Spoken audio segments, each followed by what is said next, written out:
तर Madhav, welcome back to my another video. तर आता सकाळचे 6 वाजल्यात आणि आपण आंघोळ करून देवघरच्या दिशेने निघत आहे. आंघोळ अशा टाईपचं या ठिकाणी पेट्रोल पंप आहे. या ठिकाणी आता थंडी पण आहे, पण आपण आंघोळ करूनच जाणार आहे. आंघोळ करून आवरून वगैरे मस्तपैकी देवघरच्या दिशेने निघून चला ब्लॉग कंटिन्यू करा. तर मस्तपैकी आंघोळ वगैरे झालेली आता मस्तपैकी कपडे बिपडे घातलेले आहेत. तर आता निघतो मी देवघरच्या दिशेने. थोडंसं या ठिकाणी टेंट विंट लावले, टेंट विंट उरकतो, सायकलला बांधतो सर्व काही सामान आणि निघतो मग मित्रांनो. तर भेटूयात लवकरच. तर 7 वाजल्यातून आपण राईडला सुरुवात केलेली मित्रांनो. पाहूयात पुढं नाश्ता वगैरे करावा लागेल आपल्याला. तर नाश्त्यासाठी थांबणार आहोत. तर कपडे बिपडे एकदम मस्त अशा प्रकारे घातलेले आपण. धोती, महाकालचं टी शर्ट, जात आहे देवघरच्या दिशेने. तर लवकर देवघर पोचू. ब्लॉग कंटिन्यू करा. हर हर महादेव.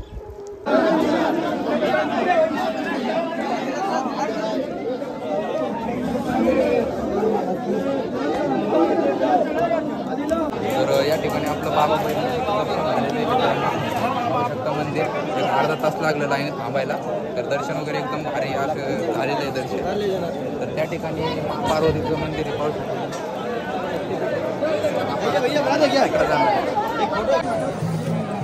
हे पाहू शकता मित्रांनो, या ठिकाणी पार्वतीचं मंदिर आहे, शक्तिपीठ आहे. तर तिथं देखील आपण दर्शन करणार आहोत. तर चला दर्शन करूयात मित्रांनो. तर अशा प्रकारे काही लाईन लागली.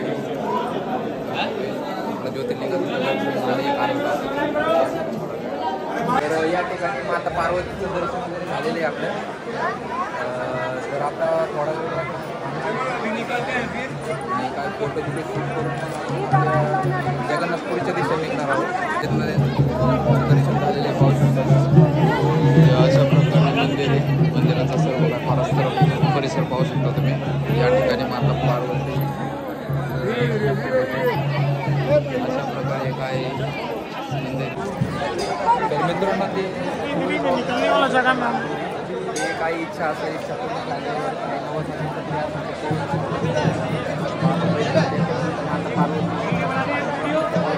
बांधले जाते. पाहू शकतो तुम्ही. तर मित्रांनो, बाबा बैजनाथ ज्योतिर्लिंगाच्या ठिकाणी देखील गर्दी खूप आहे. कारण की महाकुंभहून काय लांबून लोक येतात. आणि काशी केल्याच्यानंतर काशीहून एक 500 किलोमीटर अंतरावर आहे. त्यामुळं काय लोक महाकुंभहून काशी झाल्याच्यानंतर डायरेक्ट इथं येत आहेत. या ठिकाणी थोडी गर्दी आहे, तरी देखील भोले बाबाची कृपा आहे आपल्यावर. एक अर्धा तासात आपलं मोजून दर्शन झालेलं आहे. तर आता मी निघतोय जगन्नाथपुरी या दिशेने. तर आता एक तास 1.5 तास या ठिकाणी बसणार आहे. त्याच्यानंतर निघणार आहे. ब्लॉग पूर्ण पहा. हर हर महादेव. तर या ठिकाणी सायकल लावून आतमध्ये गेलो होतो मित्रांनो. जाण्याचा रस्ता आहे. त्या ठिकाणी पोलिसांनी ते म्हणजे आर्मीवाल्याने देखील आपल्याला खूप सोबत केलं. ते बोलले की इथं लावून टाक, काय झालं.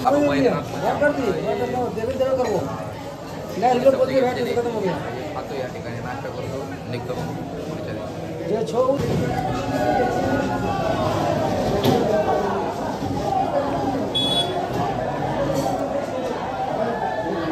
तर आता देवघरून निघलोय मित्रांनो. एक 11:15 वाजल्यात. बघू आज कुठपर्यंत पोहोचते आपण. कारण की आता जगन्नाथपुरी जवळपास या ठिकाणून 700 किलोमीटरचा प्रवास आपल्याला करायचा आहे. जास्तीत जास्त 6 दिवसापर्यंत पोहोचण्याचा प्रयत्न करावा लागेल आपल्याला.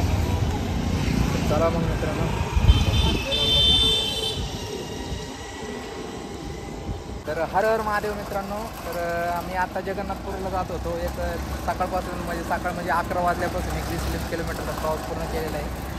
तर आपले दादा भेटले. ते म्हणजे रस घेऊन जा. तर थांबलो. तर अशा प्रकारे आपली यात्रा चालू आहे मित्रांनो. ब्लॉग संपूर्ण पहा. अशा प्रकारे आता हे या ठिकाणी रस काढत आहेत. पाहू शकता तुम्ही.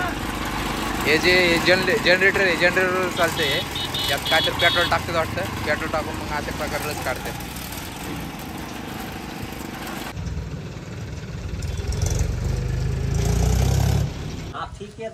तर मित्रांनो, आज थोडं आपली सायकल थोडं काम काढलेलं आहे. तर बघूया आता भाल्यवर काढणार आहे. कटकट आवाज येते खालं इथं गिअरबॉक्स म्हणून. आता